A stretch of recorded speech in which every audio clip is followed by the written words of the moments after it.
Hello guys, back to my channel Chiranjit Puja ভালোবাসার ক্যানভাসে তোমাদের স্বাগত। নাই তো আবার একটা রেসিপি নিয়ে চলতে আজকে মানাবে খয়রা ইলিশ দিয়ে টমেটোতে ঝালটা। চলো তুমি দেখতে থাকো। ফোনটা ধরে গেছে, আমরা কড়াটা বসিয়ে দিলাম।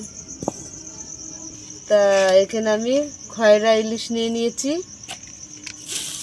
তা আজকের খয়রা ইলিশ আমি টমেটো দিয়ে ঝাল বানাবো, ধনে পাতা টাতা দিয়ে। তো চলো, হলুদ দিয়ে দিলাম, নুন দিয়ে দিলাম, মেখে নেব। কড়াটা গরম হয়ে গেছে, তেল দিয়ে দিলাম। মাছগুলো ভেজে নেব। আমাদের খয়রা ইলিশ ভাজা হয়ে গেছে, তুলে নিলাম। তার আর একটু তেল দিয়ে দিলাম, কালো জিরে দিয়ে দিলাম, পেঁয়াজ কুচি আর লঙ্কা দিয়ে দিলাম, কাঁচা লঙ্কা। তো পেঁয়াজটা ভালো ভালো করে দিয়ে যাচ্ছি। তো আদা রসুন দিয়ে দিলাম, তো টমেটো দিয়ে দিলাম,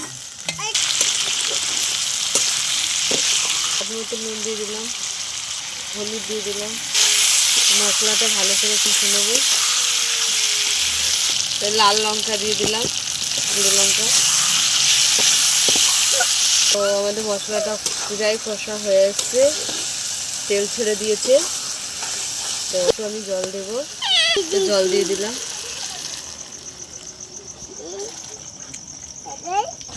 তো আমি খয়রা ইলিশগুলো দিয়ে দিলাম,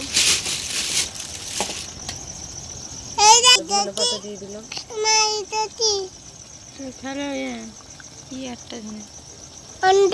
হয়ে গেছে, নামিয়ে নিলাম। তো আমাদের খয়রা ইলিশ হয়ে গেছে ঝাল। তা তোমাদের কেমন লাগলো বলো, ভালো লাগলে লাইক করে দেবেন, শেয়ার করে দেবেন, কমেন্ট করে দেবেন, সাবস্ক্রাইব করে দেবেন, আমাদের পাশে থাকবেন, ভিডিওটা অবশ্যই দেখবেন। আজকের এই পর্যন্ত, টাটা।